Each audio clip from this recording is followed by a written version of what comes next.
త్రిపాద విభూతి ఆధ్యాత్మిక జగత్తులో ఉంటుంది. ఏకపాద విభూతి భౌతిక జగత్తులో ఉంటుంది. త్రిపాద విభూతి అంటే అమృతం, అభయం, క్షేమం, ఈ మూడు త్రిపాద విభూతి. ఇది భౌతిక జగత్తులో ఉండదు, ఆధ్యాత్మిక జగత్తులో మాత్రమే ఉంటుంది త్రిపాద విభూతి. అంటే త్రిపాద విభూతి ఉండడం అంటే ఏంటి? ఆధ్యాత్మిక జగత్తులో అమృతం అంటే ఏంటి? సో మరణ అభావ, ఆధ్యాత్మిక జగత్తులో ఉన్నటువంటి జీవులకి ఎటువంటి మరణం ఉండదు.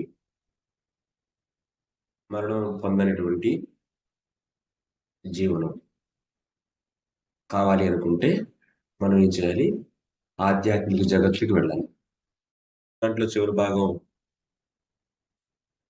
ఏకపాద విభూతి మరియు త్రిపాద విభూతి, ఈ రెండు విభూతుల గురించి బ్రహ్మదేవుడు చెప్పారు.